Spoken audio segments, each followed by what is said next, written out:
Stop us if this sounds familiar. In order to get stronger before a battle, Goku or Vegeta use the Hyperbolic Time Chamber, get in the gravity room, or train under a god. Yeah, these are all pretty common training techniques for Goku, Vegeta, and the rest of the Saiyans in Dragon Ball. In fact, they're not the only go-to training styles that Saiyans utilize. Today we're going to take a look at some weird things all Saiyans do to train.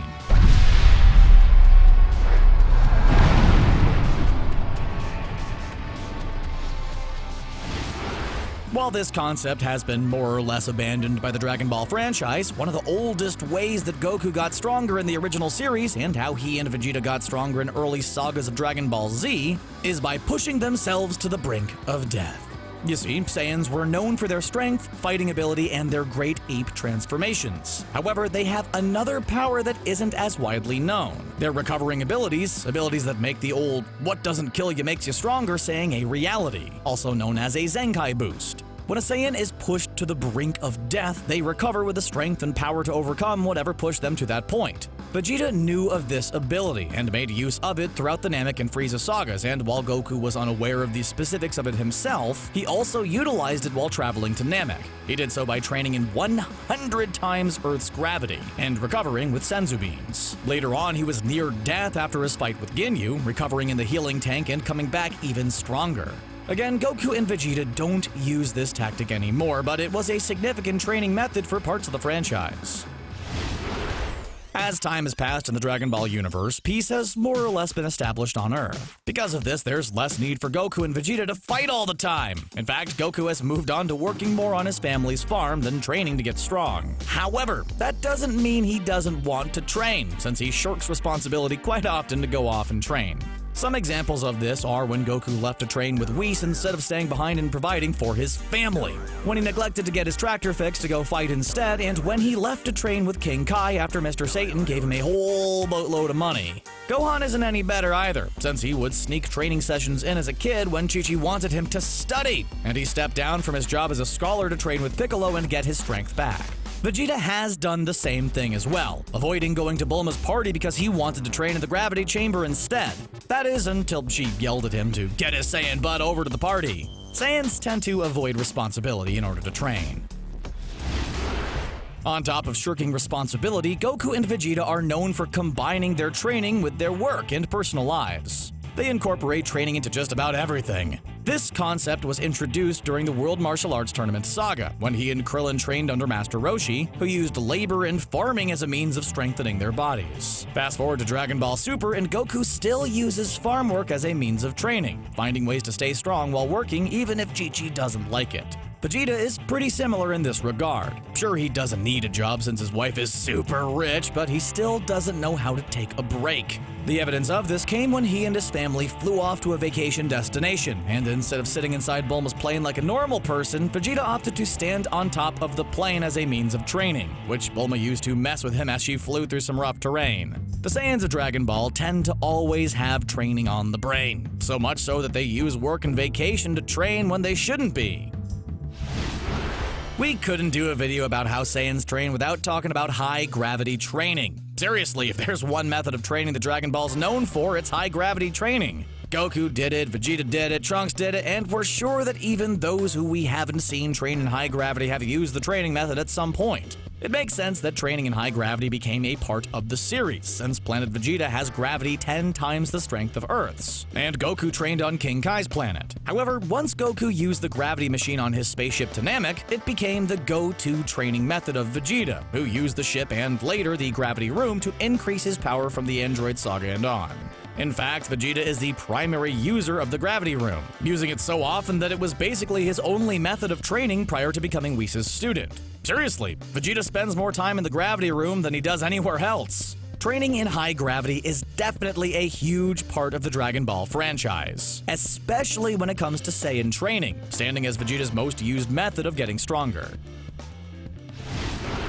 Training in high gravity is definitely a major part of Dragon Ball, but the training method it originated from is just as important. Of course, we're talking about weighted clothing. Nearly every character in the franchise has used heavy clothes to strengthen their body in some way, shape, or form, especially the Saiyans. Going down the list, Goku trained using weighted turtle shells under Master Roshi, doing the same with weighted clothing under Kami, wearing heavy weights while training with King Kai after his death, wearing a heavy turtle costume when training with Krillin, and wearing big weighted clothing while training under Whis.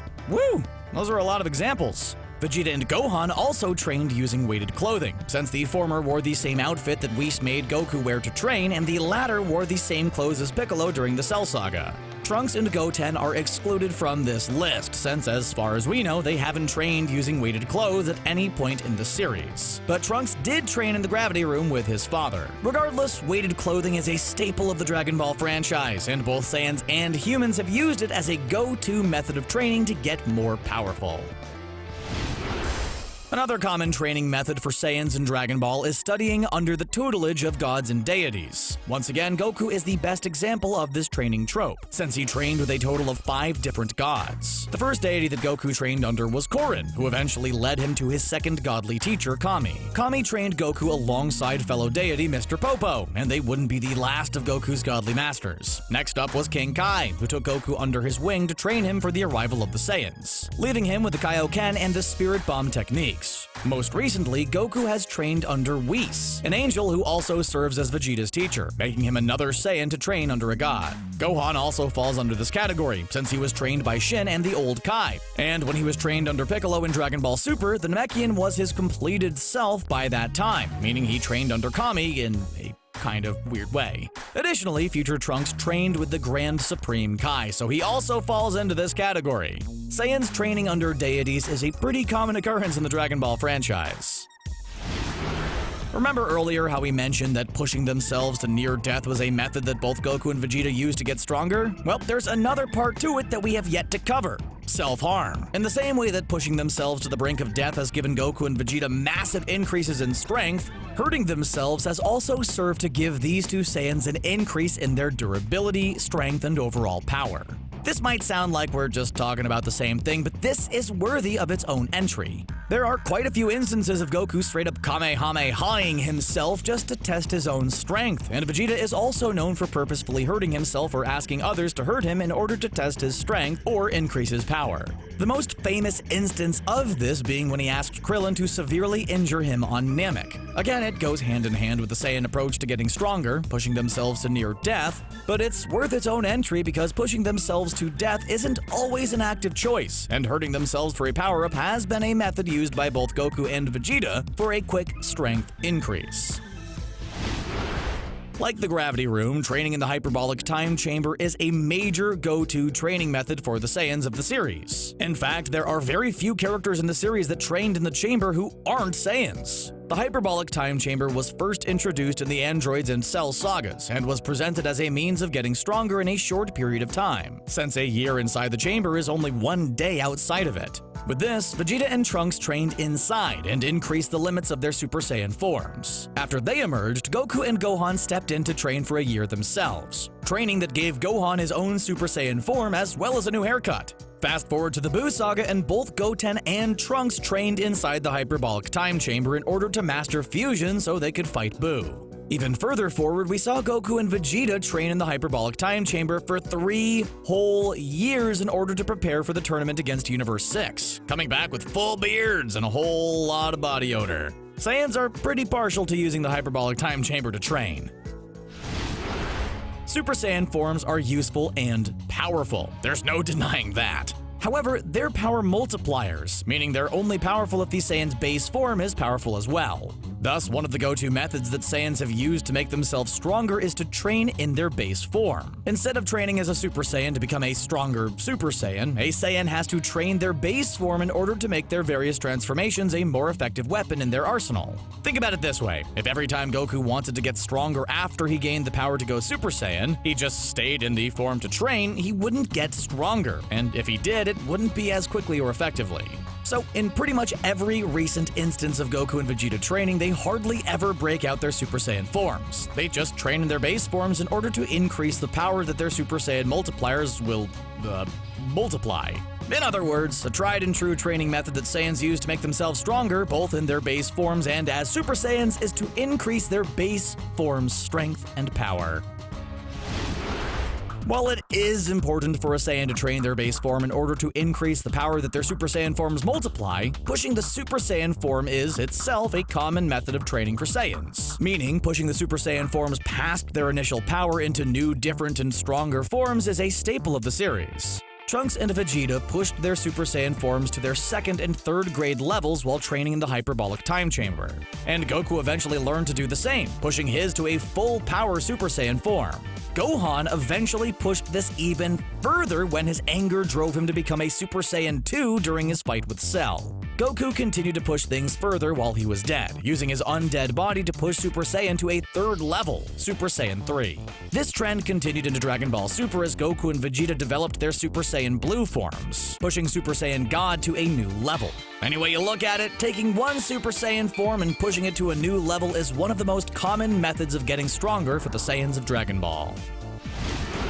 No Dragon Ball training session is complete without the proper outfit, and the Saiyans of the series are the best examples of this fact. In some cases, these special training outfits are, as we mentioned earlier, weighted as a means of strength training. But regardless of the why, we've seen Goku, Vegeta, Gohan, Goten, and Trunks all wear specific outfits while training. For Goku, he's stuck with his orange gi for most of his life, but maybe that doesn't count since he wears it all the time. Does he even wash that thing? Moving on to Vegeta. He has a variety of training outfits, ranging from just spandex undies to his usual armor to the gray suit and sleek armor that Bulma made for him for his training with Whis. He's also been seen training in his tank top leotard thing. Trunks and Goten have both been seen wearing gis while training and wearing casual clothes when not fighting. Gohan is pretty much the same, wearing his blue gi while training during high school rather than his school clothes, and he wears a gi when training in Dragon Ball Super rather than his usual dorky outfit. Saiyans always see fit to wear specific outfits while training.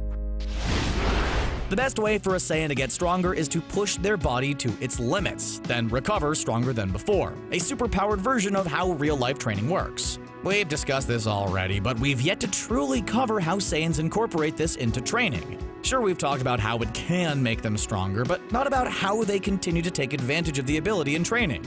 Remember, that which doesn't kill a Saiyan only makes them stronger, so they were known for getting stronger with every battle they fight. One of the factors that contributed to Frieza's fear that one day a Saiyan would rise up to defeat him. With this kind of power, what would be the best way for a Saiyan to get stronger? That's right. One of the most tried and true methods of training that all the Saiyans in Dragon Ball have used is battling each other or other strong opponents, meaning all Saiyans spar to get stronger, since as we just stated, Saiyans get stronger with every battle fought. The proof of this came when Goku and Vegeta were training in the Hyperbolic Time Chamber, and Vegeta admitted that sparring was making him stronger than solo training would.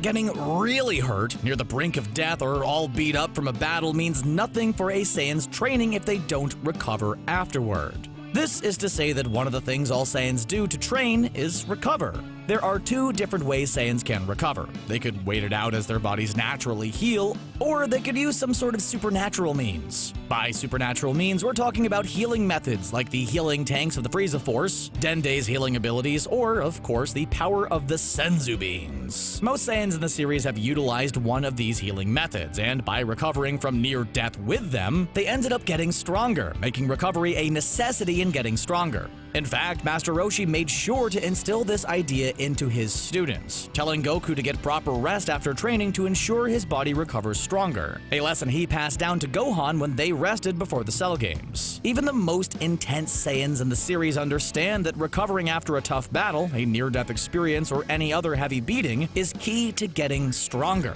so it's something that all Saiyans do to get stronger.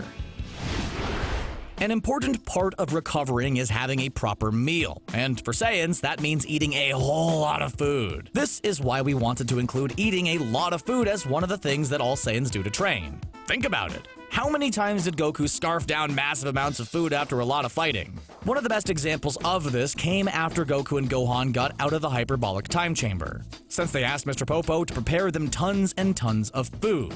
The same thing happened at the World Martial Arts Tournament, since Gohan, Goku, and Vegeta all ate the arena's entire food supply before they even fought their first match. Long story short, eating a lot is a big part of Saiyan training. The reason being that Saiyans burn a whole ton of calories when training and fighting, since they have a lot of power and a lot of natural strength. Also, the stronger that they get over time, the more energy they need to fight, so they need to eat more food. This is definitely a Saiyan-specific thing too, since everyone else is usually pretty disgusted by how much Saiyans can put away.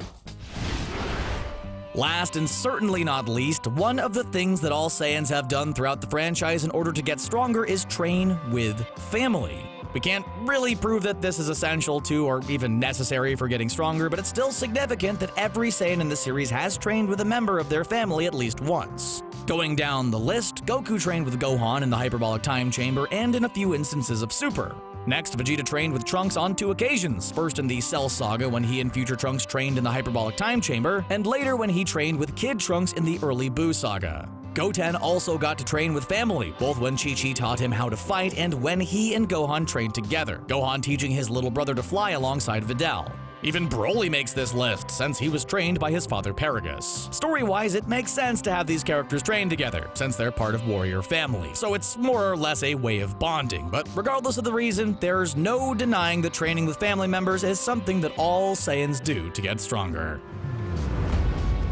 So, there you have it, the go-to training methods of Saiyans in Dragon Ball. Did we leave anything out? Which of these training tactics is your favorite to watch? What about your least favorite? Let us know down in the comments, and don't forget to subscribe to CBR for more Dragon Ball videos. Thanks for watching.